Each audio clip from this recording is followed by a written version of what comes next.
বাস করে বাংলাদেশে, চাকরি করে বাংলাদেশে, নেতৃত্ব দেয় বাংলাদেশে, টাকা জমায় বিদেশে। নিজের দেশে ঘর বাড়ি ভালো করে বানায়ও না, কিন্তু বিদেশে বেগম পাড়া তৈরি করে। এরকম লোক আছে না? বাংলাদেশের গত 15-15.5 বছরে 26 লক্ষ কোটি টাকা বাংলাদেশ থেকে তারা চুরি করে বিদেশে পাচার করেছে। এই সব টাকা জাল ফেলে তন্ন তন্ন করে খুঁজে বাংলাদেশে ফেরত আনতে হবে। এবং এটা জনগণের হক। এরা জনগণের হক মেরে এই টাকা চুরি করে বিদেশে পাঠিয়েছিল।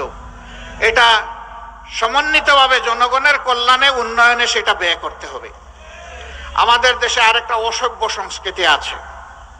এটি হলো, নেতা যত বড় তার এলাকায় উন্নয়ন হবে তত বেশি। তো শুধু কি তার এলাকার জনগণের ট্যাক্সের টাকায় উন্নয়ন হয়?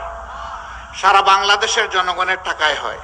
এমনকি ভিক্ষুকের ট্যাক্সের টাকাও এখানে আছে।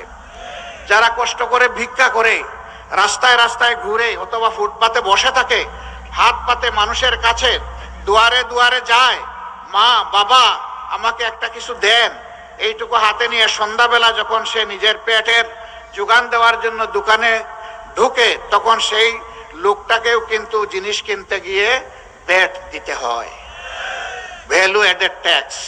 কেনার সাথে সাথে ট্যাক্স পরিশোধ। এই ট্যাক্সটাই বাংলাদেশে বর্তমান আয়ের মেইন উৎস, রেভিনিউর মেইন উৎস হচ্ছে এই ট্যাক্স। এখানে কোনটা আমার ভিক্ষুক ভাই কিংবা বোনের ট্যাক্স, আর কোনটা বড় লোকের ট্যাক্স, কোনটা ব্যবসায়ীর ট্যাক্স, কোনটা একজন বড় সার্ভিস হোল্ডারের ট্যাক্স, এইটা আলাদা করে রাখা হয় না। রাষ্ট্রের ট্রেজারিতে সমস্ত টাকা একই জায়গায় থাকে। যারা আমরা শিক্ষা নিয়েছি বিভিন্ন বিদ্যাপীঠ থেকে, তাদের মনে রাখতে হবে আল্লাহর দেওয়া মেধা আর আমার বাবার টাকায় শুধু আমি মানুষ হয়ে যাইনি।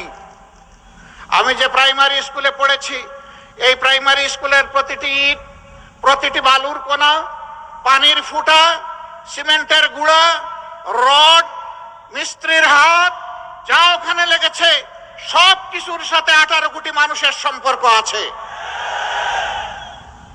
সুতরাং আমি শিক্ষিত ব্যক্তিটি 18 কোটি মানুষের কাছে দায়বদ্ধ, কারণ তাদের টাকায় আজকে আমি মানুষ হয়েছি।